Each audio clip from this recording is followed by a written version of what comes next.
Hi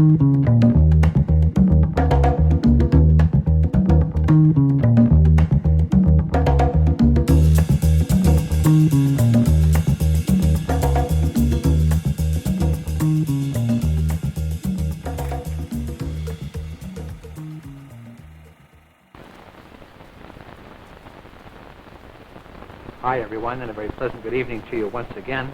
Well, from shark fishing in tropical Jamaica to northern Canada once again, or should we say reasonably northern Canada, to fish for trout in the month of January, some of the finest trout fishing in the entire world. Once again, my name is Ted Peck, and a very pleasant welcome to Tides and Trails.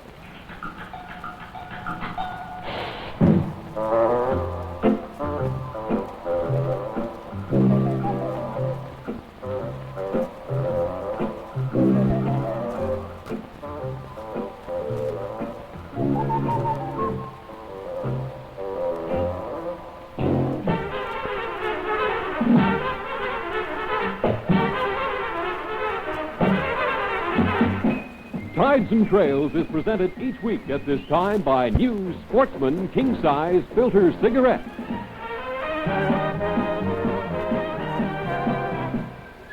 Now here's Ted Peck. To a lot of people, trout fishing is strictly a springtime, perhaps even into the summer and early fall sport. And this goes for most of the continent of North America. However, on the British Columbia coast, the people there are very, very fortunate in being able to fish for trout 12 months of the year. And one of the greatest of the winter sports in the way of trout fishing is fishing for the annual winter run of seagoing rainbow trout, which are known locally as steelhead. Now, these fish are nurtured in streams all along the coast, particularly Vancouver Island, and all through the northern interior of British Columbia. And they spend a great deal of their time, though, way out into the open Pacific Ocean and out in the Gulf of Alaska. Here they grow to tremendous sizes. Fish of 16 pounds, 18 pounds, the rainbow trout of this type is not uncommon. Several months ago, we showed you some late summer run fishing for steelhead trout. And these, of course, are caught with flies and various types of baits. But in the winter run, this goes on anywhere from Christmas time right through until April. The fish there, again, are caught by all sorts of methods except fly fishing. The winter run steelhead are very, very difficult to rise to a fly.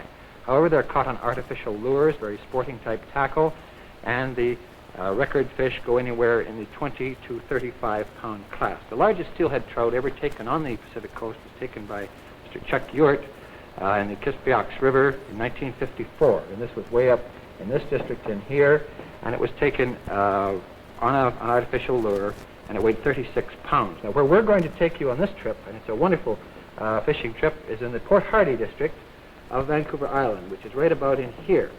This long sound you see here is Quatse Sound, and there's also several other inlets, Hoburg Inlet going in through here. And there's a great inland waterway on the north end of Vancouver Island, and at least 300 rivers, 300 separate individual rivers all over the northern end of Vancouver Island contain steelhead trout from the Christmas time period, anywhere in the middle of December, right through until April. Now, we chose January to go fishing there when the snow was on the ground. Temperatures were moderate. They were just barely freezing in the 20 to 38 degree range, and we fished two rivers. The two rivers that we fished are known as the Keogh, Keogh, and the Quatse, Quatse. These are both coastal Salish Indian names, and they are beautiful little streams, the likes of which you may find anywhere in Canada, but I doubt very much if you'll ever find them containing trout 3 feet to 3.5 feet long, and full of the fight with which we're going to show you on tonight's film. So we're going to fish the Keogh River and the Quatse River, both of which are accessible by car and by walking, if you like, from the town of Port Hardy. As yet, the town of Port Hardy is not connected by road from Campbell River, which is down through here. The BC government is building a road, has plans for a road going through to Port Hardy. But now, we'll sit down, and I hope you all enjoy with me a Sportsman King-size filter cigarette, completely relaxed, get back in your easy chairs, and we're going to take you steelhead fishing with Roger Lizzie on the Keogh and the Quatse Rivers. The way we chose to go to Port Hardy was by the regular aircraft. Pacific Western Airlines flies a regular scheduled service from Vancouver to Port Hardy. They have very, very fine service twice a day, and they fly DC-3s, and they have one DC, I think it's a DC-4. It's a little bit bigger than DC-3, or it's a converted other type of aircraft. Most of the aircraft used are the old reliable DC-3, and they fly twice per day. These are air shots taken of the Port Hardy district, which is mainly famous for logging, fishing, still quite a reasonably unpopulated area, and here are some shots of the Keogh River. This river is right on the end of the airstrip operated by the Department of Transport at Port Hardy. And even in the worst times of the year for flying, such as January, when you run into snowstorms and heavy icing conditions and so on, the PWA runs regular scheduled flights, 2 per day, and you can fish by just a short walk from the end of the runway and this very river that you see here. This coming into Port Hardy. And here we met Roger Lizzie, an awfully fine chap who runs most of the transportation services of Port Hardy. He's got school buses and taxis and the various other mail contracts and so on. He's Mr. Transportation for the northern end of Vancouver Island.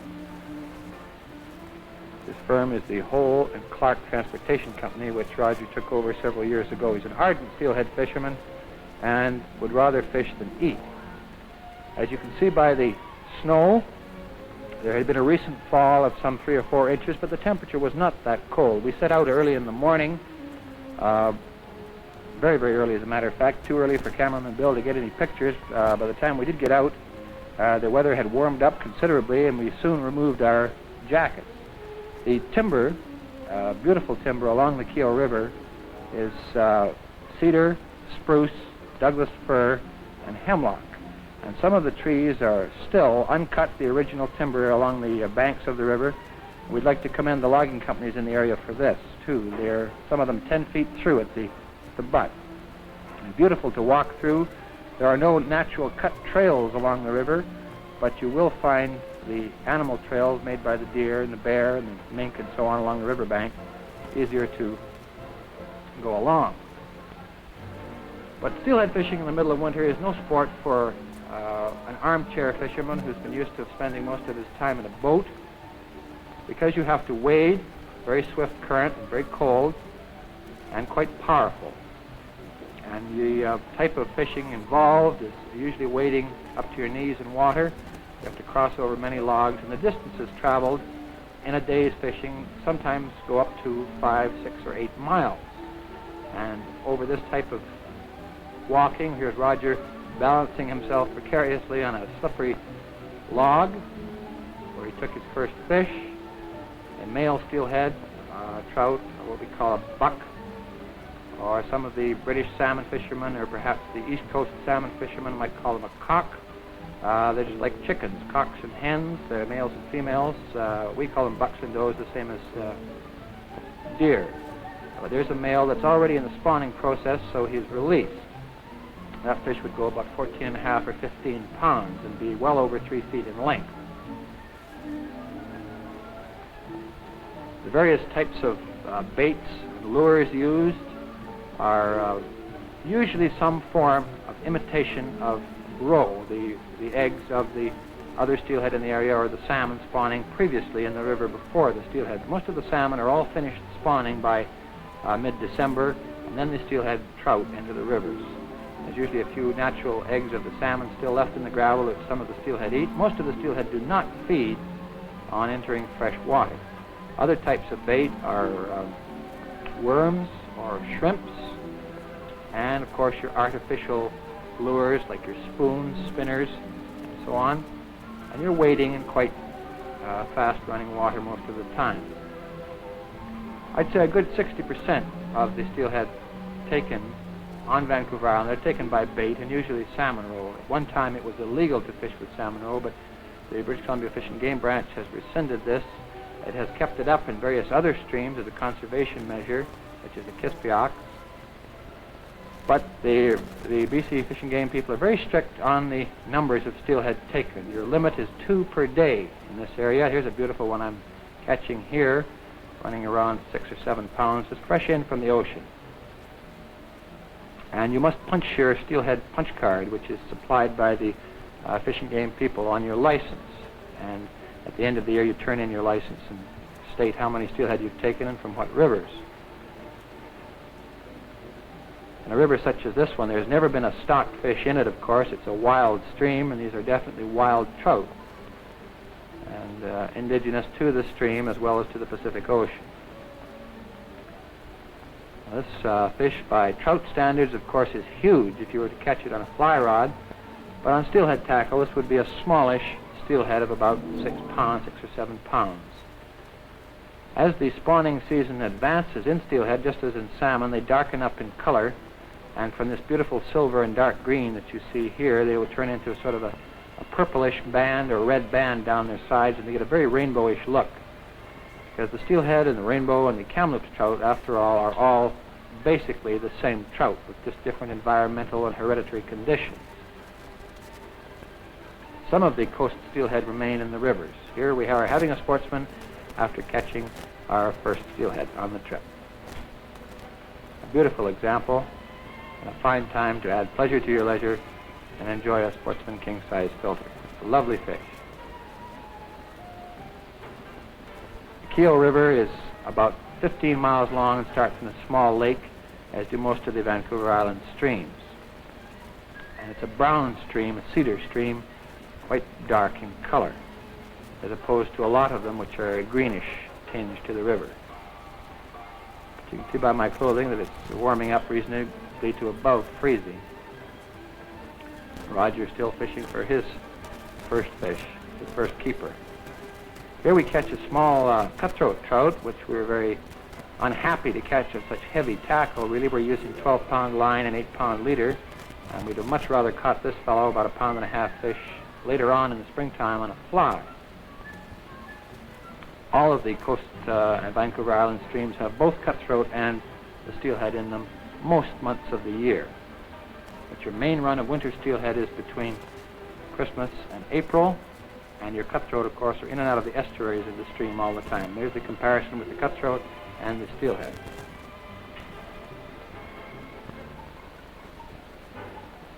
Back through the rainforest again, the beautiful spruce and cedar forest that goes along the banks.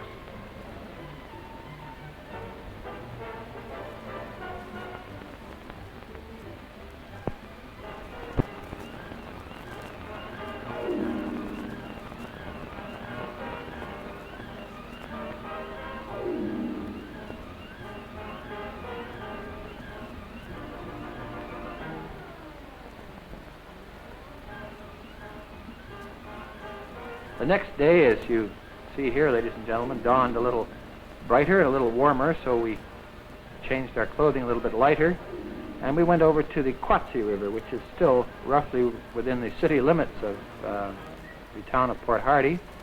And Roger took us to some of his favorite pools, which were rather difficult to walk and wade into. One of them particularly, I remember cameraman Bill's remarks about carrying a rather heavy camera through the rather thickly covered undergrowth, covered in about 8 or 10 inches of fresh snow, about 1.5 miles in from the road.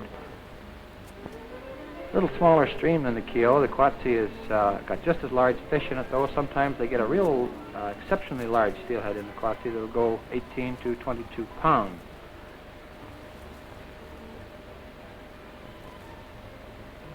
Choice of footwear when you're fishing in the wintertime in Vancouver Island streams is very important. You should have some sort of gripping surface on the bottom of your waders, because many of the times that you're hiking up and down these streams, the surface of the rocks is covered with glare ice, and then you have fresh snow on top of that. As I again like to remind all the people who are starting to steelhead fish for the first time, and people who are coming from other parts of Canada to do this type of fishing, it's not a sport for the armchair fisherman.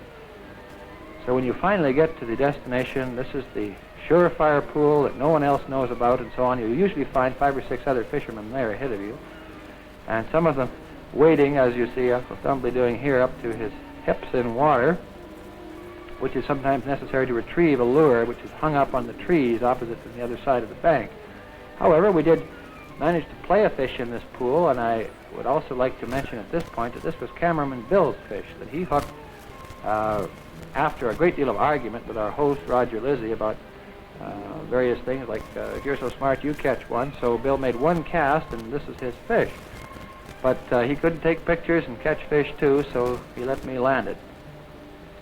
But a very fine steelhead it was, and it weighed about 8 pounds. Then we hiked back out the 1.5 miles through the brush, back out to the road again. I want you to notice the size of the downed and fallen timber, as well as the trees that are standing. Some of the original timber, of course, has not been cut along the banks of the Quatse or the Keogh, and this allows for a much more even runoff down the river when you get heavy rains in the fall, winter, and early spring. Northern Vancouver Island normally, and I'd like to caution people from the rest of Canada about this point, is very, very wet. It has a very high rainfall, annual rainfall per year, but we were very lucky on the 3 days that we were there.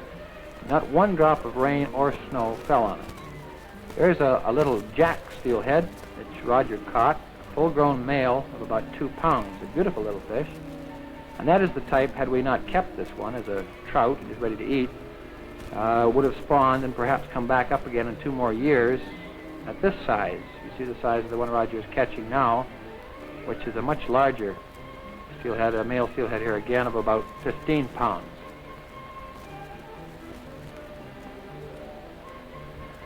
But the one thing I'd like to impress all of you with on steelhead fishing is that it is a genuine 12-month-of-the-year sport. And there are different rivers in British Columbia that contain these mighty seagoing rainbow trout almost every month of the year. And for those people who live near populated areas like Vancouver, your main runs, of course, are in the middle of winter time, such as this, and in the middle of summer. This is a rather dark fish, which normally Roger would have released, but he wanted to enter it in the Derby. They have an annual Derby in Port Hardy for the largest steelhead taken on sporting tackle each year, and he was well in contention with this fish. A wonderful host Roger was, too. He's a great cook. He's a bachelor for all the ladies of Northern Vancouver Island, if you'd like to make a note of that. And he runs a very, very fine business and is a great outdoorsman. And again, I'd like to remark on his tremendous cooking. Got us all out of bed well before dawn each morning with bacon and eggs and whatnot. These two are Roger's fish, just in case the BC Fish and Game Branch members are watching. We never exceeded our limit on any of the days, and Bill Dennett, our cameraman, of course, has a fishing license as well. Now, here's some of the timber. You see that behind my head there, 9 and 10 feet through, spruce and cedar and Douglas fir. It takes you sometimes half a minute to crawl over one of the logs that have been dropped down many years ago.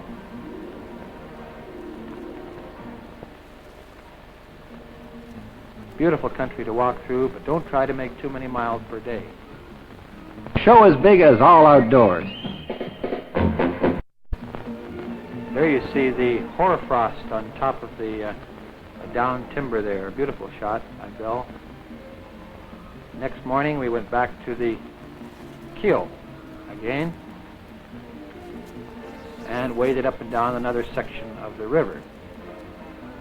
This time near the mouth, right down near the very, very mouth of the river, right at the mouth of the airstrip there. And we're using lures today.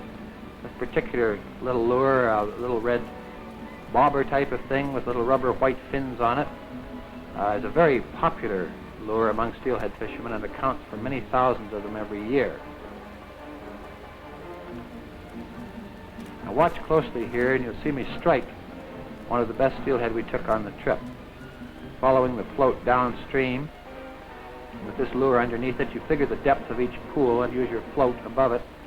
And when that float disappears, you strike very hard each time. And sometimes you're lucky, it's a steelhead.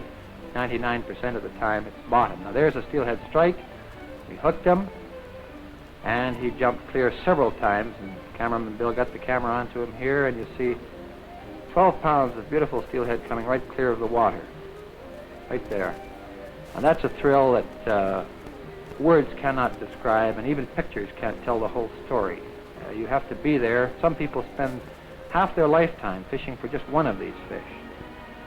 And my advice to the younger people in going after steelhead is to go with an experienced steelheader for at least a dozen times before going out on your own. You can pick up many little tricks of working the bottom for them that you'll be able to increase your catch. Tremendous fighters, and they can take lots of line. You must carry at least 200 yards of line on your reel. If they decide to go out of the reach or run or pool where you catch them, of course they're heading right for the ocean again, and you have to run downstream, sometimes wading right up to your chest in water through the rapids to make sure you land them. This particular one was very cooperative, both for the camera and for ourselves, and stayed and did its fighting in this one pool. A tremendous power. They have a completely square tail, as all true trout do, and they use it with tremendous advantage in the fast water to wind you around stumps and over rocks and various other hazards.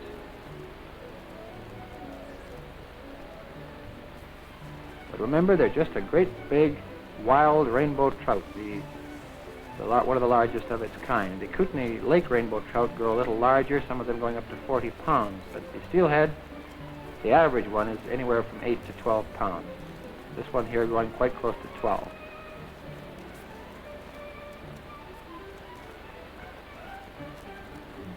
And a real trophy fish in anyone's language. The ideal way, of course, to catch steelhead in the summertime is with a dry fly, but this is, you might spend 2 weeks trying to get a picture of catching 2 fish for you, and this is rather difficult in our schedule of shows. There's the lure we caught this one on. Hooked him right through the top of the nose, which made him fight really well. Actually, it was a female or a doe steelhead this time, and in prime physical condition.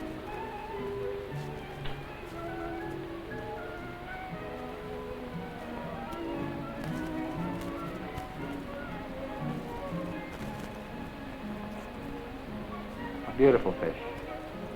Well worth the trouble of catching anywhere in the world. Roger was a little impressed, too. This one cost him $1. We had a bet on the biggest and largest fish for that day, and that was the only fish caught.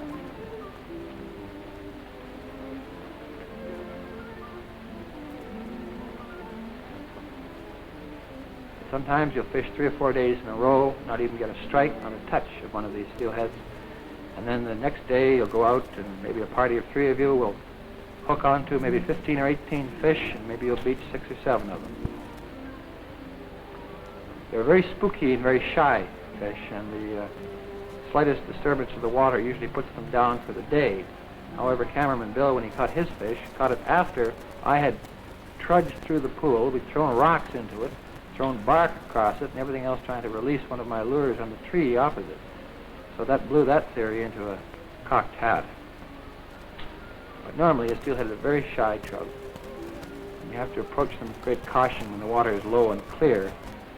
If you can see them, you can be certain that they're well aware of you.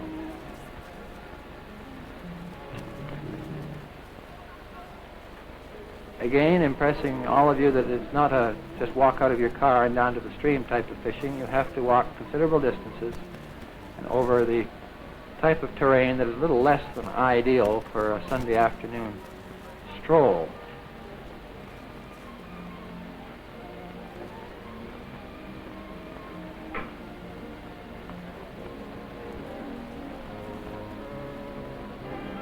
You get a beautiful, clear January day, as we did in this case, with the temperature well above freezing, and there's nothing more exhilarating than steelhead fishing on a quiet river.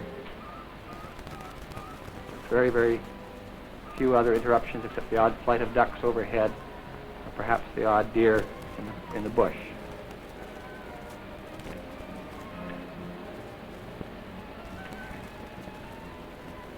There's our catch for the days.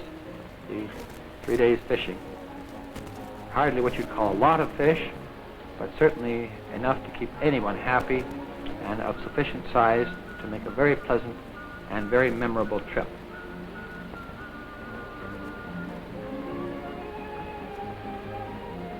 And once again, before we close tonight, I'd like to thank personally Roger Lizzie, one of the finest gentlemen and sportsmen that I've had the opportunity to meet. He lives in the town of Port Hardy, on the northern end of Vancouver Island. And once again, ladies, I say he's a bachelor, and he's just right, and a wonderful chap to go fishing with, and a great cook. Again, we'd like to thank the PWA, our Pacific Western Airlines, who fly regular trips to Port Hardy, and it's a very inexpensive trip from the city of Vancouver. For those of you who are planning to go steelhead fishing into a reasonably remote place like Port Hardy, you can make your reservations anywhere in Canada on a regular trip. Hotel accommodation is quite limited in Port Hardy. There are a couple of places you can stay. They're quite well operated. But as far as we were concerned, we stayed as Roger's own personal guests, and we'd like to thank him once again. Now, next week, if you'll just excuse me while I light a Sportsman king-size filter here. Next week, we're going to take you across the Atlantic Ocean once again. And I think a lot of people have been waiting for this show. This is the one where we're going to compare Canadian fox hunting, which we do from airplanes in the east. We do with a group of people out on the west coast with shotguns, dogs, and so on. We're going to compare this with the old British methods of the hounds, the huntsman, the whippers in, and so forth. We're going to go on a very, very well-established ancient hunt in Wiltshire in south of England. I know a lot of the British people watching will be looking forward to this one. We're going to compare this with the Canadian methods of shooting foxes as predators, which are common in this country. Thanks for being with us tonight. I hope you enjoyed our steelhead fishing, and we want you to join us next week on the fox hunt. Remember, the British-type foxes versus the way the Canadians do it. I want you all to be a true sportsman, smoke Sportsman king-size filter cigarettes. Ted Peck wishing you all the best, and once again, tight lines and straight shooting.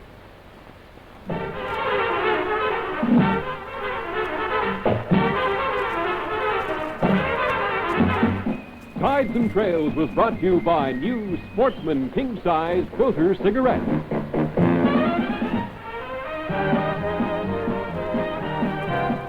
Join Ted Peck next week at the same time.